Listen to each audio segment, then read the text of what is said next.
قابل احترام معزز سامعین اور میری دینی و اسلامی ماں اور بہنوں، السلام علیکم ورحمۃ اللہ وبرکاتہ۔ پچھلے مذاکرے میں یہ بات آ چکی ہے کہ حضرت حسین رضی اللہ تعالی عنہ کے ایک رات کی مہلت مانگنے پر عمر بن سعد اور شمر دونوں نے حضرت حسین رضی اللہ تعالی عنہ کو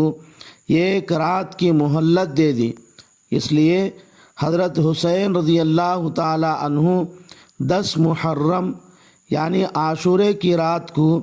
اپنی بہن زینب کو تسلی دیتے ہوئے کچھ وصیت فرمائی، پھر خود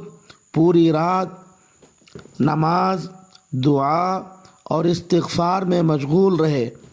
جیسے ہی رات گزر کر صبح ہوئی تو وہ جمعہ کا دن تھا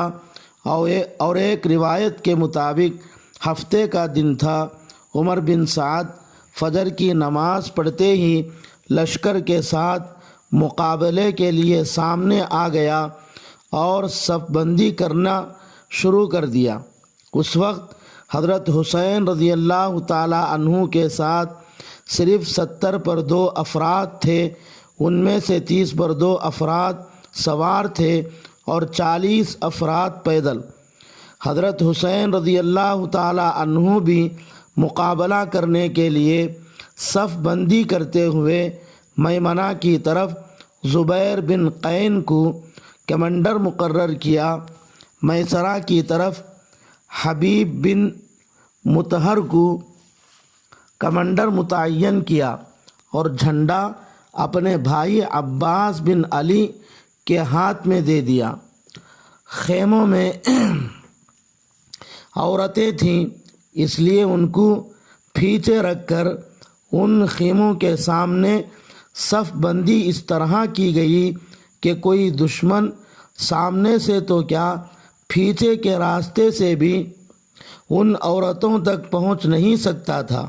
صف بندی کے بعد حضرت حسین رضی اللہ تعالی عنہ اور ان کے ساتھی خیموں میں چلے گئے، غسل کیا اور خوشبو لگائی۔ کسی نے کہا کیا یہ خوشبو لگانے کا وقت ہے؟ لیکن دوسرے ساتھی نے ان کا جواب دیتے ہوئے کہا کہ ہماری شہادت ہونے والی ہے اور ہماری ملاقات ابھی جلد حور عین سے ہونے والی ہے، خوشبو لگانے کے لیے اس سے بڑا خوشی کا وقت اور کیا ہو سکتا ہے؟ زید بن حسین نے کہا قسم خدا کی میری قوم جانتی ہے کہ میں نے باطل کو نہ جوانی میں پسند کیا اور نہ ہی بوڑھاپے میں۔ اب میں تو بڑا خوش ہوں کیونکہ ابھی تھوڑی ہی دیر میں میری شہادت ہو جائے گی اور میں حور عین سے ملاقات کرنے والا ہوں، بس میرے اور حور عین کے درمیان صرف یہ قوم آڑ ہے۔ اس کے بعد حضرت حسین رضی اللہ تعالی عنہ گھوڑے پر سوار ہو کر قرآن مجید سامنے رکھ کر اپنی قوم کے ساتھ قبلے کی طرف رخ کر کے دعا مانگنے لگے کہ اے اللہ تو ہی ہماری ہر مشکل گھڑی میں مضبوط قلعہ ہے، اے اللہ تو ہی ہماری ہر پریشانی میں پوری امید ہے، اے اللہ تو ہی ہر آنے والی مصیبت میں ہم کو راحت پہنچانے والا ہے۔ کتنے غم ہی جو دلوں کو کمزور کر دیتے ہیں، جن سے چھٹکارے کے راستے بھی کم ہیں، دوست بھی ایسے موقعوں پر ناکام ہو جاتے ہیں، دشمن خوش ہوتے ہیں۔ اے اللہ ہم نے آپ ہی سے مانگا ہے، آپ ہی کی طرف رجوع کیا ہے، کسی اور کی طرف رغبت تک نہیں کی ہے، آپ ہی ہمارے مددگار اور ساتھی ہیں، اس لیے ہماری ہر پریشانی کو دور فرما اور ہماری ہر نعمت کی حفاظت فرما اور ہماری مدد فرما۔ جب حضرت حسین رضی اللہ تعالی عنہ دعا سے فارغ ہوئے تو حر بن یزید، جن کو عمر بن سعد نے 1000 کے لشکر کے ساتھ حضرت حسین رضی اللہ تعالی عنہ سے مقابلہ کرنے کے لیے بھیجا تھا، اور وہ حضرت حسین رضی اللہ تعالی عنہ کے پیچھے پیچھے چل رہا تھا جب حر بن یزید نے دیکھا کہ عمر بن سعد اور شمر حضرت حسین رضی اللہ تعالی عنہ سے جنگ کرنے کے لیے صف بندی کر چکے ہیں تو ان کے دل میں اہل بیت کی محبت کا جذبہ پیدا ہو گیا اور وہ اپنی پچھلی حرکت پر نادم اور شرمندہ ہو گئے،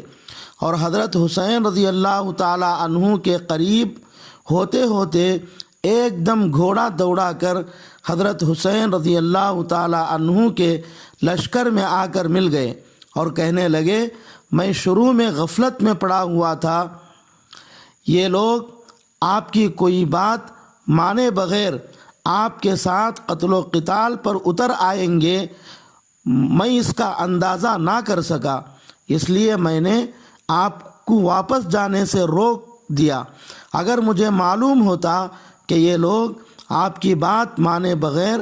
آپ کے ساتھ ایسا نازیبا سلوک کریں گے تو میں آپ کو ہرگز نہ روکتا۔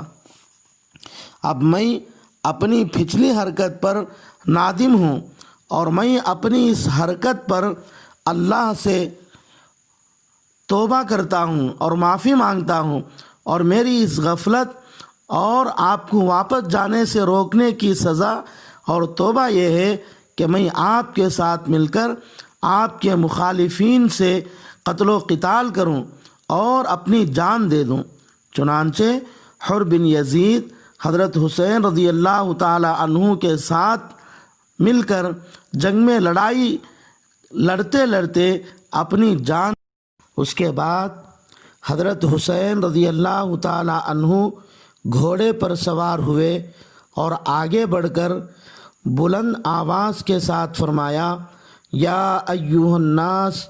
اسمعوا قولی ولا تعجلونی حتی اعظکم بما یجب علیکم علی، لوگو میری بات سنو، جلدی نہ کرو تاکہ میں حق نصیحت ادا کر دوں جو میرے ذمے ہے، وَحَتَّى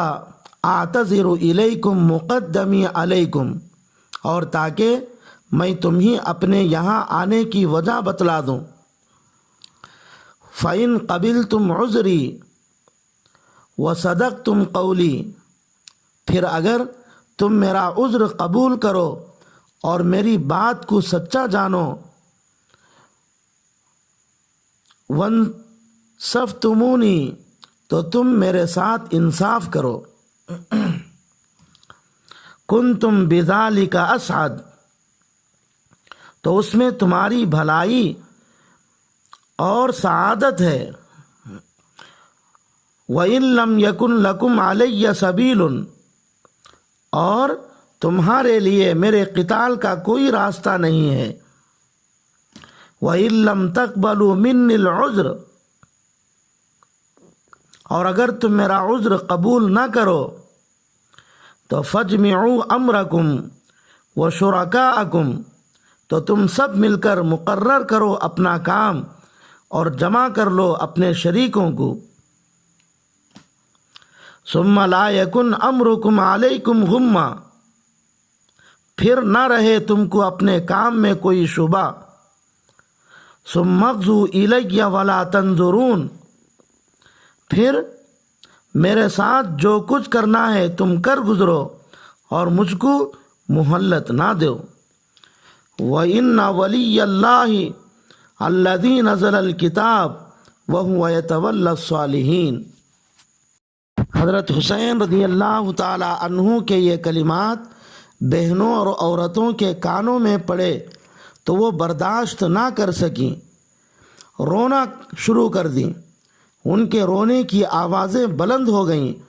حضرت حسین رضی اللہ تعالی عنہ نے اپنے بھائی عباس کو بھیجا